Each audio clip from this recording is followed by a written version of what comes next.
Torej, dan D, vlada imenovana, že prva seja vlade, predsednik vlade pravi, da si želi dolgočasen mandat. Kaj vi pričakujete, kaj se bo dogajalo prihodnje, tudi glede na okoliščine, v katerih smo? Torej, jaz mislim, da bi bilo dobro za vse Slovenke in Slovence, če bi imeli dolgočasno vlado in vladanje. Jaz se spomnim, ko smo enkrat v času Drnovška razpravljali o vladi, je nekdo rekel, da kadar Drnovšek govori, njegova mama je tako mirna, da zaspi. Torej, to je bilo zelo dobro. Sam osebno seveda mislim, da je ta vlada pred številnimi izzivi, pred številnimi zelo težkimi nalogami. Zaradi mednarodnih okoliščin predvsem ali zaradi mednarodnih okoliščin, zaradi globalnih razmer, pa seveda tudi zaradi samega stanja gospodarstva v Sloveniji, zaradi javnofinančnega deficita, zaradi problemov z vidika produktivnosti dela, konkurenčnosti, digitalizacije. Nimamo časa, da bi o vsem tem danes govorili, vendar nedvomno je veliko izzivov pred to vlado in jaz si samo želim, da bi bila zelo uspešna. Kakšna je vaša ocena? Formalno gre za manjšinsko vlado, vidimo po glasovanjih, da v resnici ni manjšinska, skratka je ena stranka, ki trdi, da je v opoziciji, pa očitno zelo sodeluje pri vladi. Kako trdna vlada, kaj očaka? Najprej se spodobi, da vladi zaželim uspešno delo v dobro Slovenije. Sicer se pa strinjam z gospodom Ropom, vlada je pred številnimi izzivi. Mi nismo v zadnjih letih finančno in gospodarsko ravnali kot najboljši gospodar na dolgi rok. Zelo veliko je bilo seveda raznih politik, ki so bile bolj srednjeročne, kratkoročne in smo verjetno zdaj pred tem, da bomo morali začeti razmišljati drugače. Na vseh področjih bodo izzivi, tudi zdravstvo, tudi infrastruktura vidimo, seveda tudi notranje zadeve. Tako potem je tu boj proti korupciji, kot pravimo, in tako naprej. Skratka, pa Slovenija potrebuje po vašem mnenju ta velik zasuk zdaj slišali smo danes dosedanjega predsednika vlade, pravi, Slovenija smo vrnili v normalo. Ali zdaj Slovenija po vašem mnenju potrebuje ta radikalen zasuk? Slovenija ima stalno težave s tem, da smo v neki diskontinuiteti. Premalo se gradi na dosežkih prejšnjih vlad, ker kot je bilo tudi rečeno, vedno so, in je treba graditi naprej, seveda je treba neke zadeve tudi usmerjati drugače. Mene skrbi to, da je bila danes ustoličena nova vlada v izjemno konfliktnem vzdušju, ki traja že nekaj časa in se bo nadaljevalo. Tudi ta ponujena roka strani gospoda Janše za razvojno partnerstvo ima v takem ozračju zelo majhno upanje za uspeh. Poglejte, človeška družba stoji na odnosih, na medčloveških odnosih, ti pa na zaupanju. In jaz tukaj vidim absolutno premalo zaupanja. Šli smo v dve hudi skrajnosti in tukaj je ogromno celo negativnih čustev, ogromno neke jeze, rekel vsega tega. In v takem ozračju bo težko delati, še posebej, ker bo seveda tudi vlada manjšinska, je pa nekaj spet res po drugi strani. Ta, bi rekel, konfliktni odnos do nastajajoče vlade, ki jo zdaj imamo, jo bo pa homogeniziral, jo bo še bolj nekako povezal notranje. Še bolj trdna. Se zna zgoditi, čeprav je manjšinska, bo imela tudi v tem zavezniku resnici še močnejšega zaveznika, saj ta hip tako kaže. Tako da tu smo zdaj pred veliko neznankami pravzaprav. V bistvu vprašanje za oba. Se je Slovenija tako spremenila, ko govorite o tej blokovski delitvi politike, recimo od časov, ko ste recimo vidva vodila vlado, po vašem mnenju. Zdaj drugače vladati Sloveniji. Mislim, da je normalno, da mi živimo v demokraciji, verjamemo v demokraciji in je prav, da imamo različna stališča, da so ta stališča ostra, da se iskrijo in seveda na ta način prihajamo do nekih rešitev, ki so morda boljše, kot so bile včasih.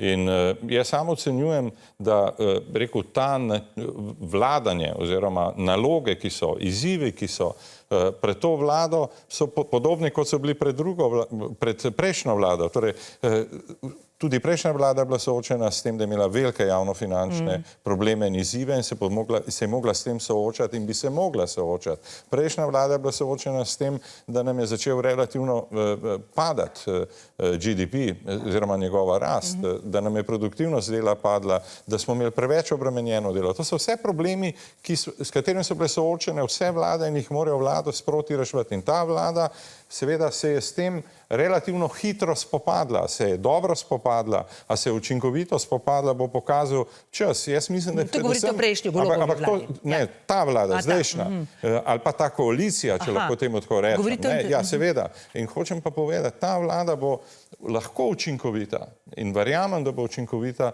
če se ne bo toliko in na takšen način kot v prejšnjih mandatih te ali pa podobnih koalicij, če se ne bo ukvarjala z ideološkimi vprašanji. Če se bo ukvarjala z vprašanji, s problemi ljudi, gospodarstva in učinkovitosti. Če se bo s tem ukvarjala, bo lahko uspešna. Če pa bo seveda padla v območje ideoloških spopadov, preteklosti, potem bomo pa seveda soočeni s tistim, kar smo bili tudi v preteklosti. Torej spopadom opozicija, delitev med ene in druge. Drugače pa mi kot družba smo soočeni s temi problemi, da hočemo bolj živeti, da hočemo biti konkurenčni, da hočemo biti uspešna država znotraj Evropske unije, da hočemo biti moderni. In to je naloga vseh vlad, ne, ali je leva ali desna. In jaz upam, da bo ta vlada lahko tukaj kaj naredila in da bo naredila lahko več kot prejšnja. Ja, vsaka politika je tudi ideološka na nek način. Ne?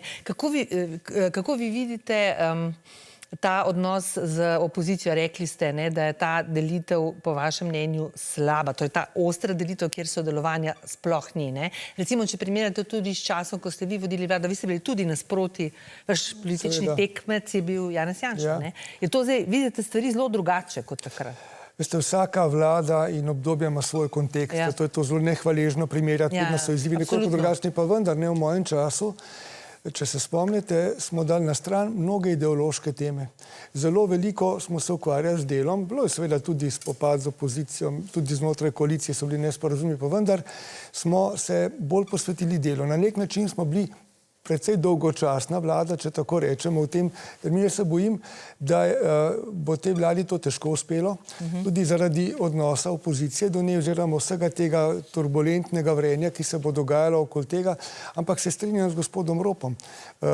Treba je seveda prvič dati tej vladi priložnost, ne, in upati, jasno, da bo šle po tej poti, da se bo ukvarjala s problemi, da jih bo naslavljala pravilno, ne pa ideološko polarizirala družbo še bolj oziroma šla v neko obračunavanje, kar je tudi prejšnja na nek način počela, in mi se ne moremo izvleči iz tega obračunavanja ven in to Sloveniji škodi. Zato ne moramo biti razvojno toliko uspešni, kot bi lahko bili. Mislim, ta vlada ima neko posebnost, ne, da je, ali pa ta vladna večina, ne, da je v bistvu vlagala zakone, še preden je vlada sploh nastala. Ne. In najmanj en ta zakon, o njem se že zbirajo podpisi, za več zakonov celo se zbirajo podpisi za referendum, romali so na Ustavno sodišče. Ne. Vi ste se kot minister sicer pogajali s sindikati. Kaj to pomeni, če ima vlada recimo v štartu na nasprotni strani sindikalno jezo? Najprej bi rad povedal, da Slovenija ima resen problem z obdavčevanjem, ima resen problem z obremenitvijo dela in v tej smeri je bilo potrebno nekaj storiti. Drugo vprašanje je, ali to, kar je bilo predlagano, konkretne rešitve, ali so to najboljše rešitve, omnibus zakon, ali so najbolj racionalne in tako naprej. Jaz mislim, da bi se nekatere rešitve dale narediti bolje, da pa gre načeloma to v pravo smer. In jaz samo upam, ne, da bo novi finančni minister, ki praktično celo kariero je delal v vmesnih časih, seveda ne na Ministrstvu za finance, je tam začel svojo kariero, da bo uspel se sooča z izzivi, ki ga čakajo in so ekstremno resni. Na eni strani smo imeli presežno porabo prejšnje vlade in trošenje, zdaj pa smo seveda šli na relativno radikalno znižanje davčnih osnov, ki pomenijo dodatno obremenitev in seveda vlada bo soočena z zelo konkretnimi problemi. In eden od problemov, do katerega je prišlo in ki bo v bistvu preprečil, da bi bila ta vlada res dolgočasna, je to, da žal ta koalicija je spregledala koalicijske sindikate in socialno partnerstvo in ekonomsko-socialni svet in to je ena od predpostavk, eden od stebrov uspešnega funkcioniranja demokracije, ki ga nobena vlada ne sme spregledati. In jaz seveda upam, da bo ta vlada in koalicija v nadaljevanju spoštovala koalicijsko partnerstvo in storila bistveno več več za to, da bi prišlo do soglasja. Če bi diskusijo o tem zakonu opravili, če bi si jo vzeli čas, bi morda kakšne dele tega zakona bistveno izboljšali, naredili bistveno bolj učinkovite v smislu večje gospodarske učinkovitosti in bi morda se izognili kakšnim nepotrebnim velikim izdatkom in potem seveda tudi krčenje izdatkov na drugi strani. Predvsem ta družbeni konflikt, ki že nastaja. Vaše mnenje o tem? Zdaj, ta omnibus zakon je z pravnega vidika vreden veliko vrst kritik. To ni zakonodaja, ki bi si jo morali želeti. Ekonomsko-finančno je zelo tvegana, ker bo na kratki rok imela zelo hudo obremenilne učinke na proračun, bi rekel, državno blagajno v času, ko pravzaprav je vprašanje, koliko bo Evropa, pa tudi Slovenija, lahko rasla gospodarsko in tako dalje. Vendar je bil ta zakon tudi nek test koalicije. Skozi njega je bil političen akt, seveda pa kljub temu kritika ostaja. Je pa nekaj, ta socialni dialog je izredno pomemben. Spomnim se, ko sem prevzel vodenje vlade, ga ni bilo. In mi smo morali reševati hudo krizo takrat in prva stvar, ki smo med drugim tudi vzpostavili, je ponovni socialni dialog, torej spet pogovor s sindikati vseh vrst. To je bilo zelo težko, ampak kljub temu brez tega ne bi šlo.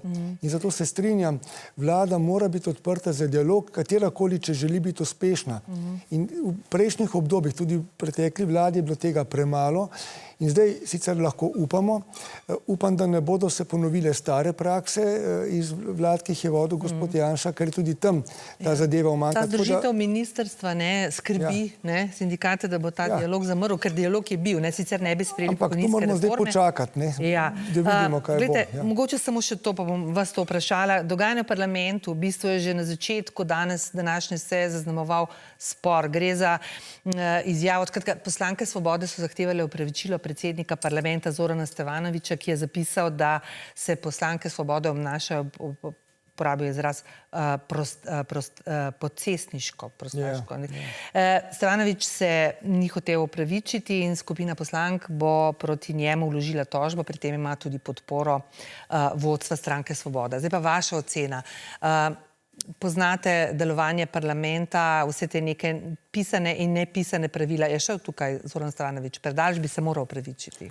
No, seveda je šel predaleč in jaz tudi mislim, da odnosi v državnem zboru še niso bili v naši zgodovini tako napeti, tako slabi, bi rekel, v smislu pomanjkanja zaupanja, grobih ocen, žalitev, kritik, karkoli, kot so danes. In jaz mislim, da je tukaj ravno naloga predsednika državnega zbora, kot tudi sam zatrjuje, da te odnose izboljša. Tega pa ne more storiti, če sam ne daš pravega zgleda in zato pričakujem in upam, da bo v tej smeri kaj storil in da se bodo zadeve spremenile. Če ne bomo spet priča nekemu mandatu, ki bo pravzaprav tako konflikten, da ne bo iz tega išlo veliko dobrega. In tega Slovenija ne rabi, to nas duši. In vse to, kar ste govorili, potem v drugem planu, ne v prvem,